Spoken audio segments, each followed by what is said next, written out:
I'm Chase. And I'm Andrew. We're a third-generation family business all about farm fresh food and fun. Welcome to the Stu Leonard's Legendary Podcast.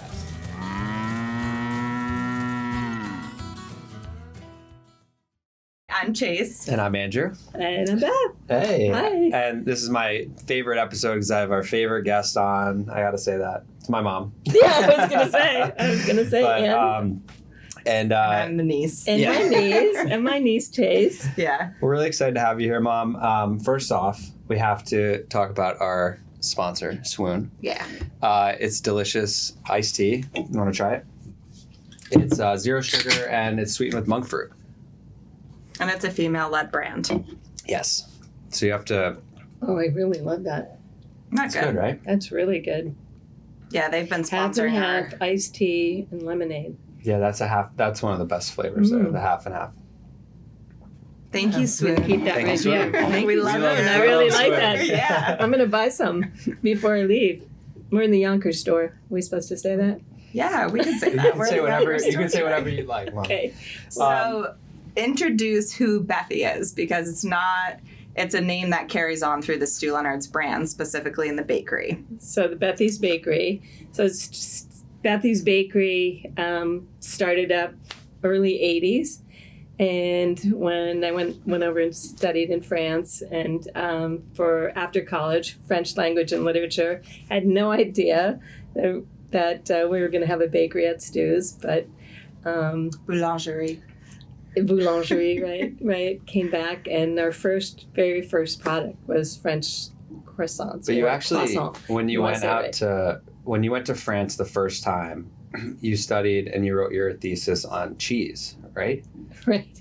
So everyone else was writing croissant on a French philosopher and stuck in a library, which is what I thought. And even though my master's was in French language and literature, so I went to the director. I thought, I'm in France.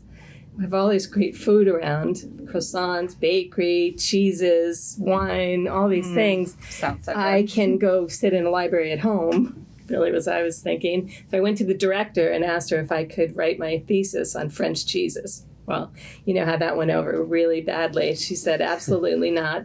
And then finally she said, okay, you can do it as long as you write it on importing the cheeses. You add that import part. So I had to not only learn about all the cheeses, which was really fun, and visit all the cheese manufacturers and go out to Normandy, and we met this little old man who hid German soldiers in his barn, and he was making camembert in his barn, and he took us for a tour of the battlefield while we were waiting for the cheese to ripen and all that.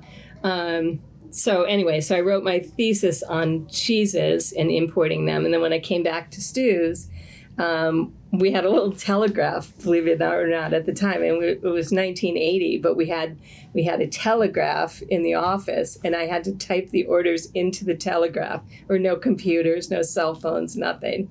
Wow. And yeah, like back in the day. Like you guys can't even imagine that, right? No, we weren't around. But And you weren't around But you either. had to. So you came back to the store, and then you were telling Grandpa about all of these nice like cheeses and things that you saw in France. You had to physically like get the information from Europe, Right. and then bring it back to the United States, and then you put your order in for a brie, right?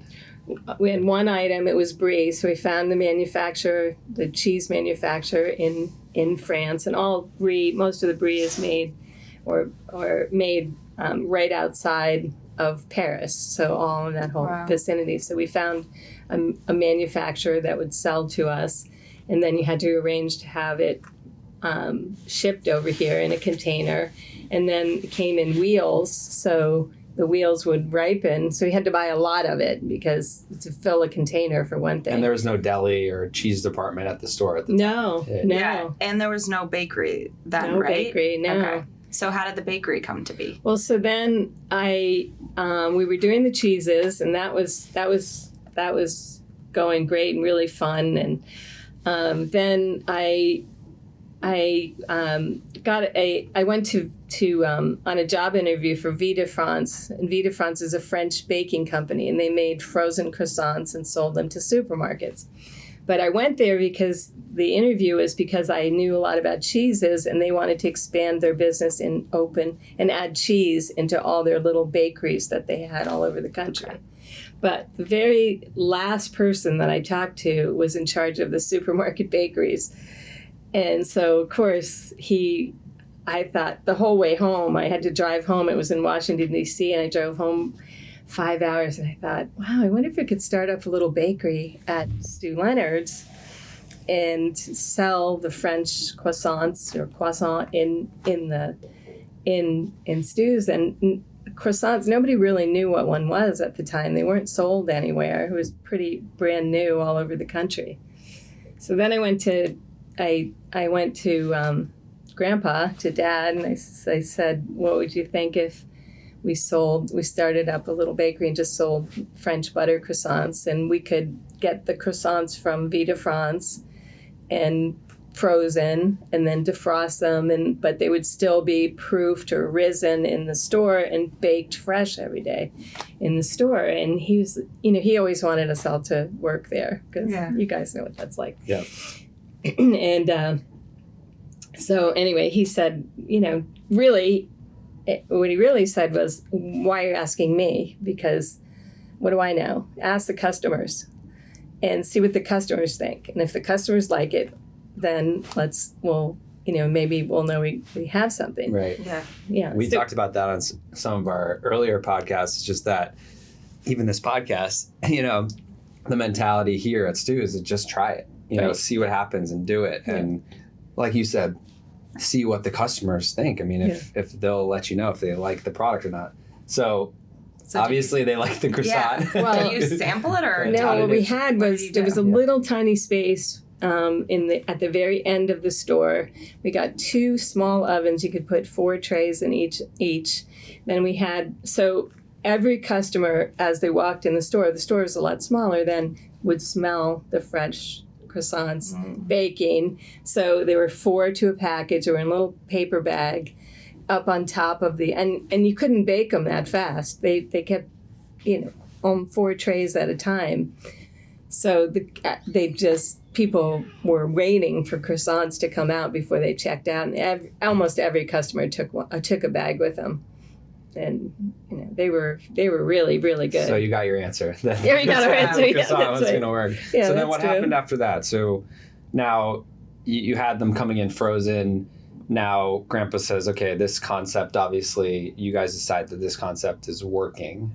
Customers are loving these, and the smell and the fresh, out of the oven type thing. So then what was kind of the next step to really decide to build out these bakeries? We were all at a food show, which was called FMI at the time.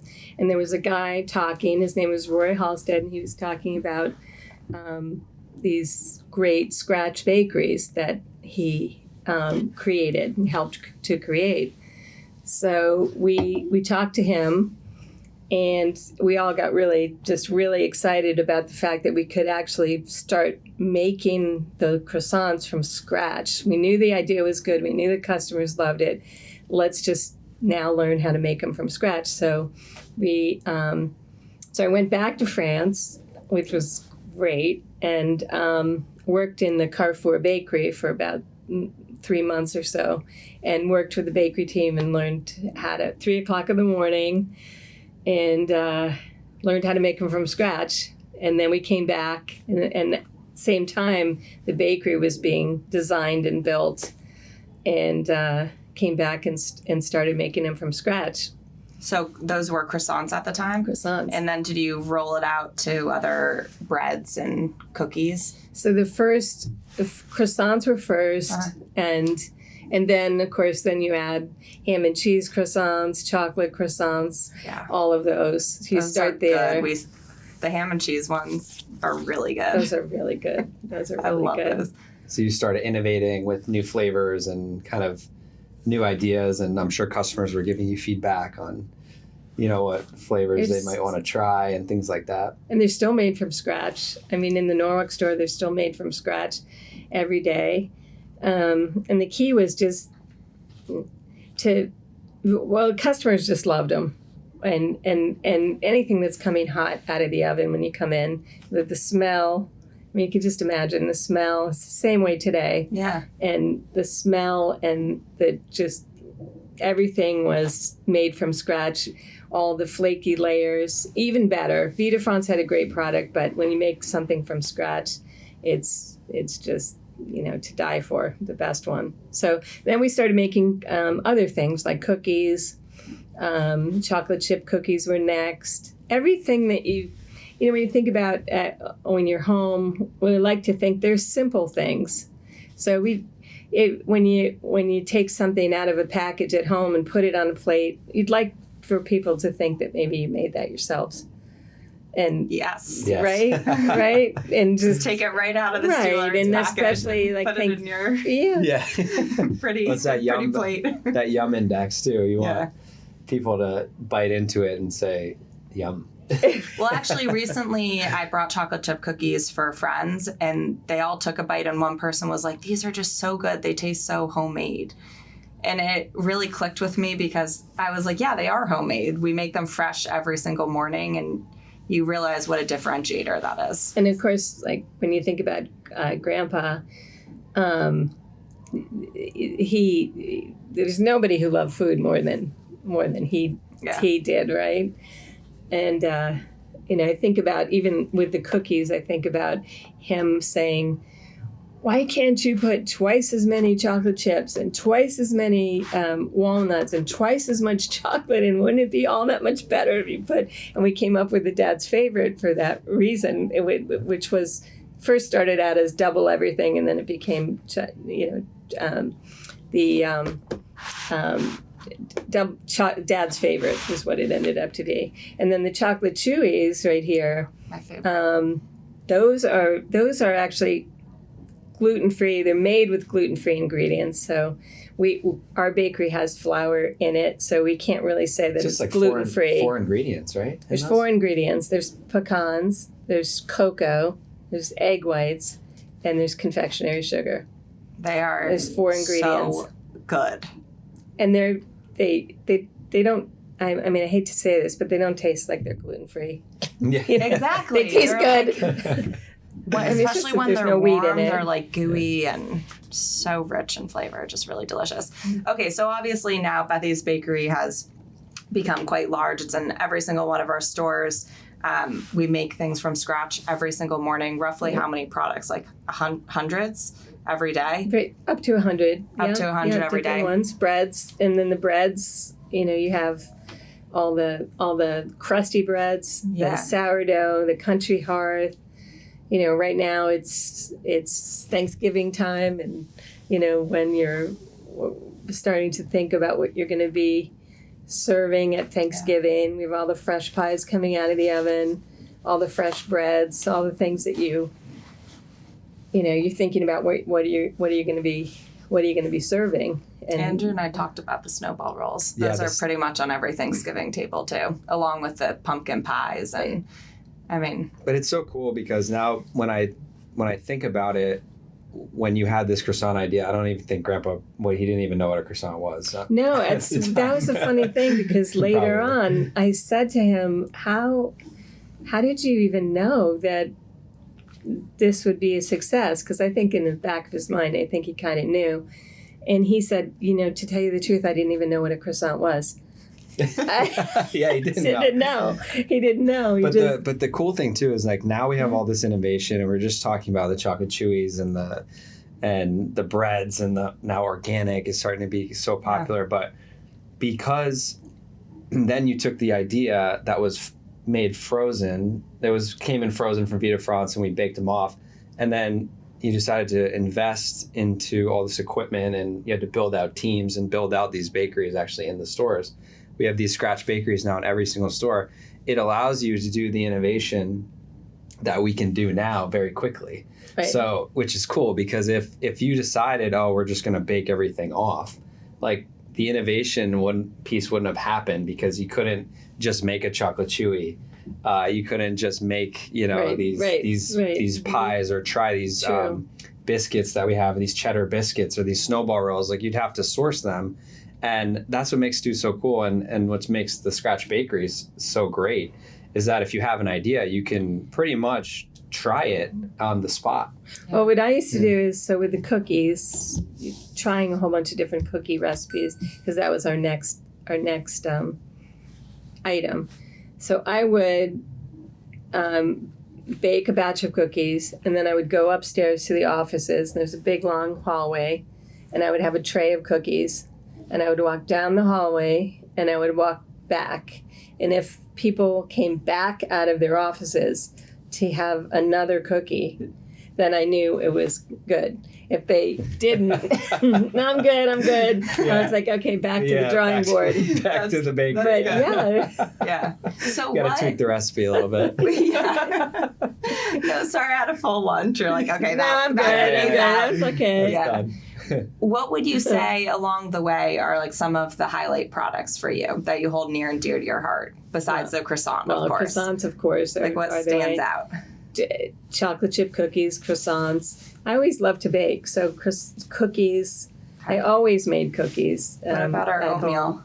The oatmeal raisin cookies. The recipe, that recipe came from a woman. Her name was Dorothy Wickersham, and we had a cookie contest in the store, a customer cookie contest. They sent us all their favorite cookies recipes, and that one was just so good with the oatmeal raisin. And she used to make them at home, and turns out, so she of course won the cookie contest. We still sell them to this day.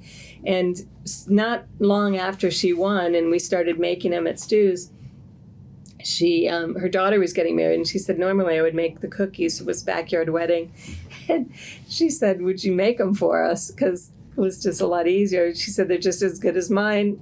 And so we gave her all the cookies for her daughter's wedding. Oh, that's cool. Sweet. And then what That's about sweet, like yeah. an innovation product that you kind of just sort of happened and you didn't expect it to happen? Well, like the muffin tops. Like the muffin tops. Yeah, the muffin tops. Well, that was Grandpa again, because he used to cut off the bottom of the muffin all the time because he didn't like that part and he only liked the tops. And then he said, why can't you just make tops? And I Right. said, well, the pans are round, you know how muffin pans are. And so he said, well, why can't you just get flat pans, flat, thin, like shallow pans like that? And that would make it like a top. And I said, yeah, I guess that would work. So we did. So we bought all new pans. They were made for something else, but we put the muffin batter in, and So smart. they got crispy because it was very shallow.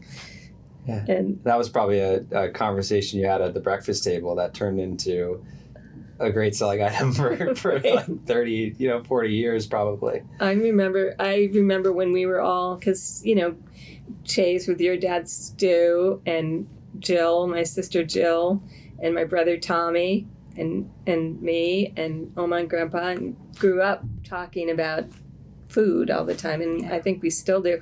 And there was, I remember coming home after school when I was 12, and there were little Dixie cups full of vanilla ice cream on the table. And Grandpa said they were all different. Some were had a little more yellow, some were whiter, some had more butterfat, some this. And he said he wanted us all to try them and see which one we liked the best. Imagine that at 12 years old. Yeah, What that's the a dream time. come Yeah, true. that's a dream. Ice yeah. cream, candy. Yeah, What so else? it's fun. I think that's Testing. why it was fun. It was fun, but it was always fun. We always, he delivered milk. He was a milkman when we were little kids.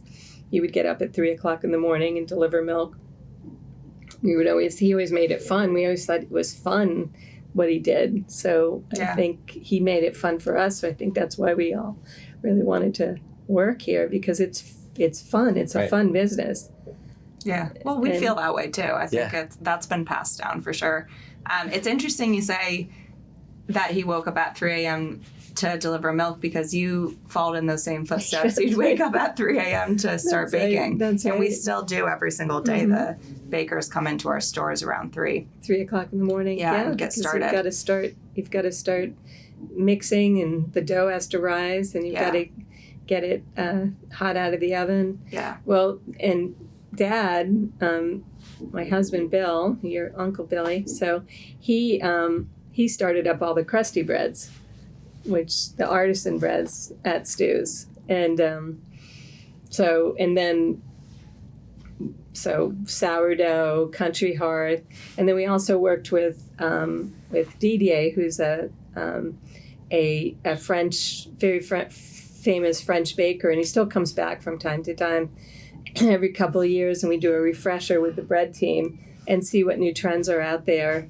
Might be gluten-free, some of the, like a spelt bread, or some of the breads with different health benefits to them. He's all over the country, so he teaches us about what the newest trends are and things in bread. But then Dad left, and then Andrew, you were how old when Dad left to go open up his own bakery? I think I was maybe like 12 or 13. Yeah. So then, and he did that for 17 years. He had his own bakery in Fairfield. The tale of two bakers. The tale of two bakers, dueling bakers.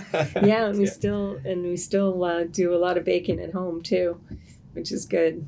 Okay, so I have a question. What is one item in Bethy's bakery you can't live without? Well, I'll answer because I know mine. Go ahead. Oh, you can go. You can go, Chase. The bagels. Oh, the bagels. Oh, they're so good. I love them. I would probably say I'm gonna have to go with the chocolate chewies. Oh, the chocolate chewies. Yeah. Oh, I don't think I eat way too many of them. I just don't think I could live without those. They're irresistible. Both I get it. of those are good. Both of those. Both of those. I think I'd go with the cookies, the chocolate chip cookies, or the oatmeal raisin. But I do have to say, every time I give the chocolate chewies to someone, they go crazy. Everybody loves those, and they're really good frozen too. Most everything is, but they're right out of the freezer, those chocolate chewies. And then the bagels, it's just doing everything the right way. When you think about the bagels, they're boiled and baked right on the hearth. So it's the only way to do it. And do it the right way, and they're going to come out good. Yeah. The apple cider donuts too are really good. I know. I thought someone was going to say this. That was our whole. I know. We did a whole episode on apple cider donuts, but now we have some seasonal ones coming out, right? Some pumpkin. Like we'll do a pumpkin apple cider donut, and we have all our pumpkin pies and banana Pumpkin nut bread, cookies, pumpkin cookies, all kinds of pumpkin stuff coming out now. Yeah, this time of year you want to just forget about all the calories and wait until after January when you can start worrying about that again. Yeah. What do you mean? There's like no calories in the bakery. None. No, we took them all out. It's calorie-free bakery. Yeah. We took them all out. And then, now we have, when you think about the 7 bakeries that we have now, it's pretty amazing to think that everything's made from scratch in every single bakery. We have a really good team of people that are in the bakeries every day making these products from scratch, thinking about, the next thing, the next trend, the next, is everything good? You can just start from the beginning again and just try everything and say, is it good enough? Can we make it a little bit better? Constantly thinking throughout the whole store, I think, right? It's the whole thing. Can you make it a little bit better? Can you? Right. That's we talked about the research development and the RDI and improve. It's like find these trends, try it, and always tweak the recipe a little bit to make it the best. And even I was just thinking about, another item I couldn't live without at the bakery is like a nice piece of sourdough bread toasted my God. with butter. My favorite. And this sourdough bread also is the starter. It's the same starter we've had for 50 years. Right. Yeah. Since the bakery started. We celebrated its anniversary. Right. Because you take, and sourdough bread is interesting because a lot of people during the pandemic were home and they wanted to learn how to make sourdough bread. So, just making the starter, and then you always keep a little bit of it, but then you're going to have to use most of it to make your bread, obviously, and that's what gives it that sour taste because it's a natural fermentation. So you don't have any yeast in a sourdough bread. That's what's good about it. It's just all natural. So that by fermenting the flour in the water, it just gives it that little bit of a sour taste or fermented taste. But our sourdough. Yeah, but we still have that original starter that is in the bakery. That's so Isn't cool. That something? I know Oh, go ahead. No, I just think about like when you bite into a nice sourdough bread, it tastes so good, and especially knowing here that, I mean, what is it, a 24-hour process, maybe more, just to get a loaf of bread. Right. You know, you gotta you enjoy it a little bit more when you know the time it took to actually make that. Well, you can't rush fresh. baking. You can't rush baking. It's true. If you can't, I've tried, and if it didn't turn out well. It's really messed up that recipe. Yeah, you can't be in a hurry. No. But bagels, if you have to, they have to sit on the floor for a certain amount of time. They have to be boiled. That you can't Do you think rush it. a lot has to do with the water in the bagels? Because I heard that in Los Angeles. I hear that there's actually a bakery out in California that allegedly will ship water from New York to California to make their bagels. But there's this whole argument of whether it's the water or whether it's not the water. Is it the water in that actually like makes a good bagel? Well, it's when a you good boil story. It's a good story for. I mean, a New York bagel is a great bagel. Yeah. But I like to think that we make a pretty good bagel too. So I think Connecticut water is pretty good too.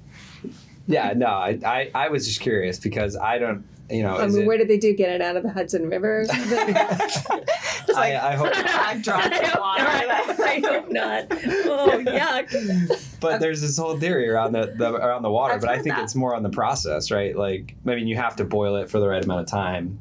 Well, you have to let it sit, yeah. proof for a certain amount. Like, I think it's more of the process, but I was just curious from a You legendary form the baker. bagel, and then you How have you to know. let it sit on the floor for a certain amount of time, and then you put it in the refrigerator overnight, and then it comes back out again, and then you boil it in this big vat of water, hot boiling water, and then you bake it. So it gives it's wet when it goes into the oven and sits on the hearth, so it's going to give it that nice steam and crustiness on the outside of it. Yeah, But that makes sense. I love our bagels. I do too. Yeah. They're so good. Okay, so what are we gonna eat for Thanksgiving this year? Well, let's see. The bakery, are you talking? Oh, speaking of Thanksgiving, so it reminds me because when Oma, so my mother, so we call her Oma, because Oma's German, Andrew and Chase's grandmother. So she would always say, Thanksgiving, when we sat down to Thanksgiving dinner, she would always say, no business. I don't want to hear anything. I don't want you to talk about business because we were all working there. Oh, And she that would never say- happened, did it? I never knew that was her wish. She would say, no business. I don't want anybody talking about business. And we'd be good for a little while. And then till everybody was sitting around the table and then somebody would bite into, probably your dad would bite into the first bite of turkey. And then it would turn to, this turkey's really great. What kind of turkey is it? Is it fresh turkey? Is it frozen turkey? How many turkeys did we sell? And then it was just like, forget about it. Yeah. She'd throw her hands up and say, oh, well, I give up. I give up. Oh, that's funny. And 3 hours later, and we're wrapping up our turkey talk. Yeah. That's right. Yeah, but Thanksgiving obviously is all about, for us at our house, right? It's about scratch, making as much stuff as you can yourself, and that could mean that the sourdough bread, that you make your stuffing with the sourdough bread, that you buy it at Stu's. And then there's certain things that, like our pies are fantastic, or apple pies, or pumpkin pies, or crumb pies. I mean, they're Pecan pies. So good. So, and that takes up oven space. And we make thousands and thousands and thousands of them. So to buy the pie the day before and just put it in the refrigerator, and then after, because there's only so much room in your oven. Yeah. So you've got the big turkey in there, and then afterwards you can just throw the pies in while everybody's, cleaning up or whatever, and then sit down for a nice pumpkin pie with some whipped cream on it. I'm getting hungry. Rolls. Don't forget the rolls too, because Thanksgiving isn't always about just the day. Thanksgiving could be about what you're gonna the leftovers. Oh yeah. Sometimes the best part, right? Yeah, I think so. So you need to think about rolls. All the rolls, the snowball rolls, the hard rolls, Portuguese rolls, the brioche rolls, the dinner rolls, which make great. Soft. I like a soft roll with the turkey on a soft roll the next day, and have turkey sandwich. It's funny you say that because now in our house we're just like Stu Leonard's Catering is our Thanksgiving dinner. Nothing's made from scratch pretty much. Actually, Stu Leonard's makes it for for us. I mean, and then we're just like, okay, perfect. Yeah. But happy Thanksgiving! Thank you for joining us. Are we done? We're hungry. We're done. Yes. Yeah, we're done. We're gonna go have lunch. We're getting hungry. Yeah, let's go have lunch. Let's go have lunch. We will not talk about this podcast at the Thanksgiving table. But everyone should subscribe to the Legendary Podcast. Thank you so much for listening, and we will see you next time. See you then. Thank you. Bye. Bye.